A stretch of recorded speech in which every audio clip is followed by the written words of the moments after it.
En el día de hoy hablaremos sobre las interacciones virus-huésped patogenia presentado por el grupo número 2 conformado por Omeira Valencia, Natalia McGreen, Nicole Hernández y Kaylin Cedeño, profesora Lisa Peñalba. Principalmente en lo que es el contenido vamos a hablar sobre qué es un virus, el proceso de anclaje entre un virus y una célula, cómo actúa este virus en el huésped humano, su replicación viral, las interacciones entre estos virus, la patogenia viral, las enfermedades que pueden causar estos virus y su tratamiento y diagnóstico. Los virus son los agentes infecciosos más pequeños, ya que su tamaño va desde casi 20 a 300 nanómetros de diámetro y que además contiene un solo tipo de ácido nucleico que puede ser ADN o ARN en su genoma, rodeado por una cubierta proteica que está envuelta por una membrana constituida de lípidos. Un virus no puede replicarse solo, por el contrario debe infectar a las células y usar los componentes de ellas para fabricar copias de sí mismo. Con frecuencia un virus termina matando a esta célula huésped en el proceso, lo que va a causar daño en el organismo del huésped. Los virus tienen estructuras variadas. Una partícula de un virus está compuesta ya sea por ADN o ARN, como mencioné anteriormente. Esto va a contener la información necesaria para hacer que estas células infectadas del hospedador sinteticen macromoléculas con especificidad por los virus. Estas son necesarias para la generación de los descendientes de estos virus. Este material genético se va a encontrar dentro de una capa protectora de proteínas conocida como cápside. La forma de esta cápside va a variar de un tipo de virus a otro, pero está compuesta de proteínas que son codificadas por genes virales dentro del genoma de estos virus. Además que esta cápside va a rodear y estabilizar al ácido nucleico viral y lo protege del entorno extracelular para facilitar la adhesión y la penetración del virus en cuanto establece contacto con una nueva célula susceptible. La infección viral puede tener poco o ningún efecto en la célula huésped o es posible que cause daño o muerte. Bueno, ahora voy a hablar sobre el proceso de anclaje entre un virus y una célula. El primer paso es el reconocimiento y la adhesión del virus a la célula huésped. Los virus tienen proteínas específicas en su superficie, se llaman proteínas de adhesión o espículas, que se unen a receptores específicos en la membrana de la célula huésped. Por ejemplo, el virus de la gripe utiliza la hemaglutinina para unirse a los receptores de ácido ciálico en las células respiratorias humanas. El segundo paso es la entrada del virus. Una vez que el virus se ha adherido a la célula, puede entrar de varias maneras.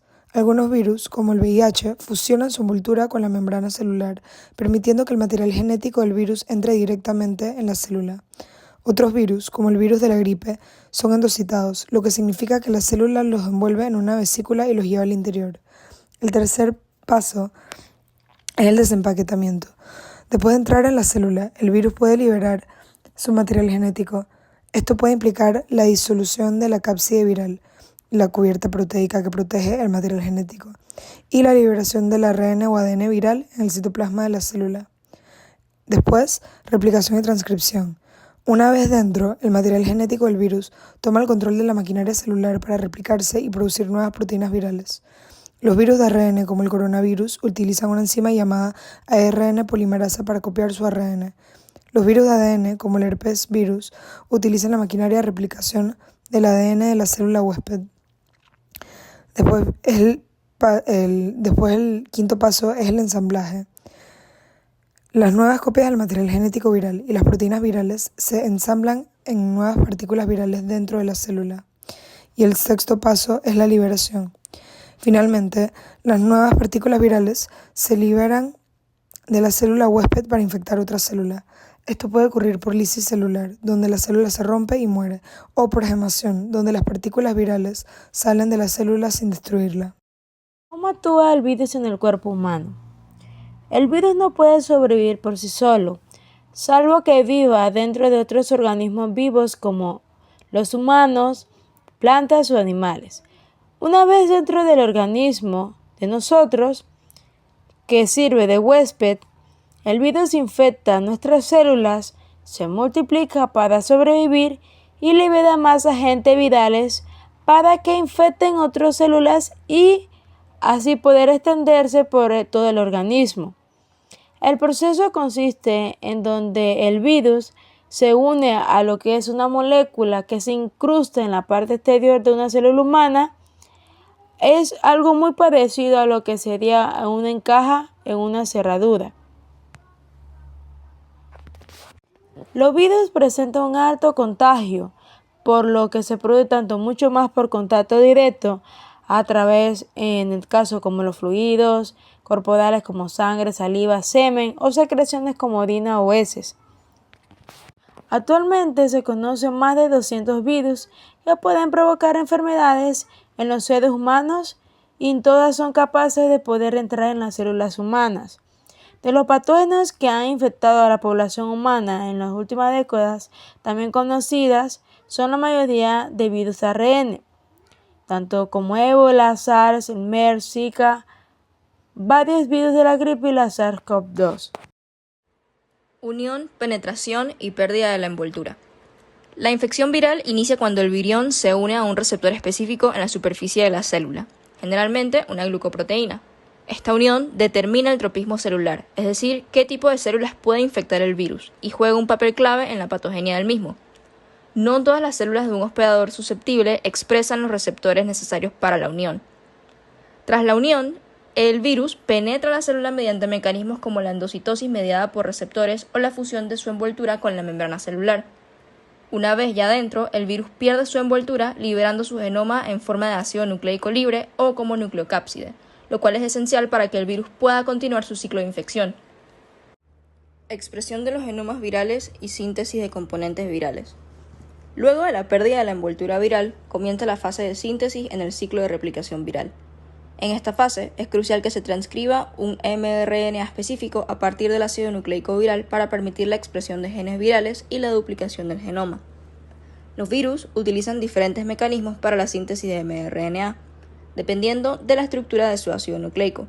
Por ejemplo, los virus de cadena negativa, como los rhabdovirus, llevan su propia ARN polimerasa, ya que las células eucariotas no tienen enzimas capaces de sintetizar esta mRNA a partir de una plantilla de ARN. En las infecciones virales que involucran virus con ADN bicatenario, las proteínas virales iniciales se sintetizan al principio, seguidas por proteínas tardías después de la replicación del ADN viral. En contraste, los virus con ARN tienden a expresar toda su información genética al mismo tiempo, con controles temporales y cuantitativos que regulan la síntesis de proteínas virales. Morfogénesis y liberación. Los genomas virales recién sintetizados y los polipéptidos de la cápside se ensamblan para formar nuevos virus. En virus con cápsides icosaédricas, estas pueden formarse sin ácido nucleico, mientras que en virus con simetría helicoidal, la cápside no se forma sin el ARN viral. Los virus sin envoltura se acumulan en las células infectadas, que eventualmente se destruyen para liberar las partículas virales. Por otro lado, los virus envueltos maduran mediante un proceso de gemación, donde las nucleocápsidas adquieren su envoltura al brotar a través de las membranas celulares modificadas, principalmente la membrana plasmática. Estos virus no son infecciosos hasta adquirir su envoltura, por lo que rara vez se acumulan dentro de la célula. Bueno, ahora para hablar de interacciones entre los virus. Como ya previamente mencionamos, el primer paso es el de absorción o anclaje. El virus primero se va a adherir a la superficie de la célula huésped. Esto ocurre cuando las proteínas de la cápside del virus o las glicoproteínas en su envoltura reconocen y se unen a receptores específicos en la membrana de la célula huésped. Este reconocimiento es muy específico. Por ejemplo, el VIH se unen a los receptores CD4 en las células T del sistema inmunológico. Luego viene la penetración. Una vez el virus se ha unido a la célula, debe ingresar a ella. Esto puede ocurrir de diferentes maneras, esto va a depender del tipo del virus. Algunos virus, como los bacteriófagos, inyectan su material genético directamente en la célula. Otros, como el virus de la gripe, entran por endocitosis, un proceso en que la célula envuelve al virus en una vesícula y lo introduce en su interior. Después viene el desempaquetamiento y después va a venir la replicación y transcripción. Aquí el material genético del virus, ya sea de ADN o ARN, se replica utilizando la maquinaria de la célula huésped. En el caso de los virus ADN, el ADN viral se transcribe en ARN mensajero, en el núcleo de la célula huésped. En el caso de los virus de ARN, el ARN viral puede actuar directamente como ARN mensajero o puede ser transcrito en ARN mensajero por una enzima viral. Después viene la traducción y el ensamblaje. El ARN mensajero viral se va a traducir en proteínas virales por los ribosomas de la célula huésped. Estas proteínas se ensamblan junto con el material genético viral para formar nuevas partículas virales. Y últimamente viene la liberación, que ya previamente mencionamos. Cada tipo de virus va a tener sus propias particularidades en los procesos, pero estos son los pasos generales que van a seguir la mayoría de los virus para infectar una célula huésped. Para dar algunos ejemplos más específicos, tenemos los virus de ADN. Un ejemplo es el virus del herpes simple. En el anclaje, el virus del herpes simple se va a unir a la célula huésped mediante la interacción de glicoproteínas virales con receptores específicos en la superficie de la célula, como el heparansulfato. De entrada, después de ese anclaje, el virus va a entrar a la célula por fusión de la envoltura viral con la membrana celular o por endocitosis. Y una particularidad que tiene es que este virus puede permanecer latente en las células nerviosas y reactivarse en momentos de estrés o inmunosupresión. También tenemos el virus de la influenza, ya conocido como el gripe. En el anclaje, el virus de la influenza se va a unir a la célula huésped mediante la hemaglutinina, una glicoproteína en la superficie del virus que se une a los receptores de ácido ciálico en la superficie de la célula. En la entrada, el virus entra a la célula por endocitosis mediada por un receptor. Una vez dentro, el pH ácido del endosoma induce un cambio conformacional en la hemaglutinina, lo que permite la fusión de la membrana viral con la membrana endosoma y la liberación del genoma viral en el citoplasma. Una particularidad es que la influenza tiene una alta tasa de mutación y va a poder recombinarse con otros tipos de influenza, lo que lleva a la aparición de nuevas cepas. Ingreso y replicación primaria. La mayor parte de las infecciones virales comienzan cuando los virus atacan e ingresan a las células de una de las superficies corporales, como la piel, vía respiratoria, vía gastrointestinal, vía urogenital o la conjuntiva. Casi todos entran a sus hospedadores a través de la mucosa del aparato respiratorio o gastrointestinal. Sin embargo, algunos virus pueden introducirse directamente a los tejidos o el torrente sanguíneo a través de heridas cutáneas y agujas. Por ejemplo, el virus de la hepatitis B, virus de la hepatitis C y el VIH. Luego de ingresar, el ácido nucleico viral y las proteínas asociadas al virión interactúan con macromoléculas celulares para producir, en última instancia, viriones nuevos que son liberados de la célula hospedadora por diseminación o lisis celular. Los mecanismos específicos de multiplicación viral cabe destacar que son muy variables y pueden ser del todo complejos, apoyados en una o más etapas de producción intermediarias. Diseminación viral y tropismo celular. Algunos virus, por ejemplo el virus de la influenza y norovirus, producen enfermedad en la puerta de entrada y típicamente no se diseminan de manera sistemática. Otros pueden diseminarse a sitios distantes, como por ejemplo el citomegalovirus o el virus de la rabia, y causar manifestaciones adicionales de la enfermedad. Los virus se diseminan principalmente a través del torrente sanguíneo o los linfáticos, un proceso conocido como viremia. Algunos virus se encuentran libres en el plasma, mientras que otros se asocian a células específicas y se multiplican dentro de ellas. Algunos virus, como el de la rabia o el herpes simple, se desplazan por los axones neuronales hacia sus destinos dentro del cuerpo, donde pueden causar infecciones latentes.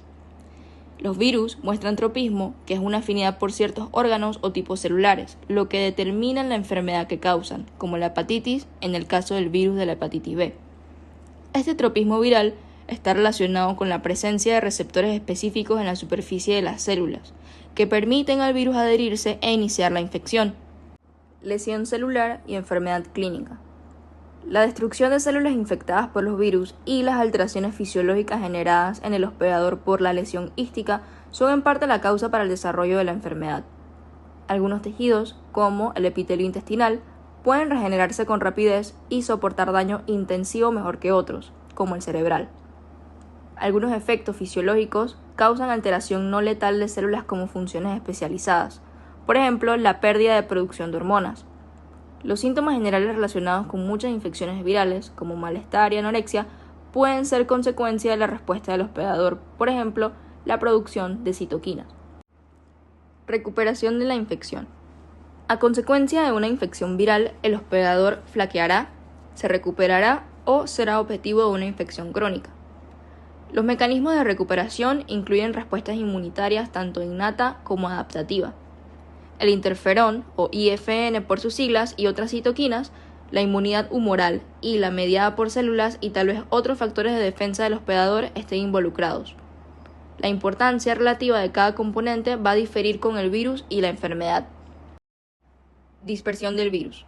La última etapa de la patogenia es la dispersión del virus infeccioso en el ambiente. Es un paso necesario para mantener una infección viral en poblaciones de hospedadores. Por lo general, la dispersión tiene lugar de superficies corporales involucradas en la entrada del virus. La dispersión sucede en diferentes etapas de la enfermedad, lo cual va a depender del agente en particular involucrado. ¿Qué enfermedades causan los virus? Los virus son responsables de causar muchas enfermedades. Entre ellas vamos a mencionar algunas. Como punto número 1 tenemos infección por VIH. El virus inmunodeficiencia humana es el virus que causa el síndrome de inmunodeficiencia adquirida, conocido como el SIDA. Cuando una persona se infecta con VIH, el virus va a atacar y debilitar al sistema inmunitario. A medida que este se debilita, las personas estarán en riesgo de contraer ya sea infecciones, cánceres, que pueden ser mortales. Cuando esto sucede, la enfermedad se va a llamar SIDA. Una vez que la persona tiene el virus, este permanece dentro del cuerpo de por vida. Como punto número 2 tenemos la hepatitis B. Esta es una infección hepática grave causada por el virus de la hepatitis B, conocido como VHB. En la mayoría de los casos, la hepatitis B de corta duración se denomina aguda y dura menos de 6 meses. Sin embargo, en otros casos, esta infección se vuelve crónica, lo que significa que durará más de 6 meses. Tener hepatitis B crónica aumenta el riesgo de desarrollar insuficiencia hepática, cáncer de hígado o cirrosis, que consiste en una afección que deja cicatrices permanentes en el hígado. Como punto número 3 tenemos rabia. Esta es una de las enfermedades causadas por virus capaces de causar encefalitis en seres humanos. El miedo al agua, conocido como hidrofobia, es el síntoma más común de esta enfermedad, aunque también cursa con babeos, convulsiones, fiebre baja, inquietud, dificultad para tragar y alucinaciones. Esta infección es famosa por la disfunción cerebral y agitación que causa. Además, cabe destacar que este virus se transmite a través de la saliva de los animales infectados, en general a partir de una mordida. Como cuarto punto tenemos el sarampión. Esta es una enfermedad vírica muy contagiosa que afecta sobre todo a los niños y que se transmite por gotículas presentes ya sea en la nariz, boca y faringe en las personas infectadas. Los síntomas iniciales suelen aparecer entre los 8 y 12 días después de la infección. Estos consisten en fiebre alta, rinorrea, inyección conjuntival y pequeñas manchas blancas en la cara interna de la mejilla. Varios días después de aparecer un exantema que comienza en la cara y el cuello, se va extendiendo gradualmente al resto del cuerpo. Por último, aquí podemos ver la bibliografía consultada. Muchas gracias.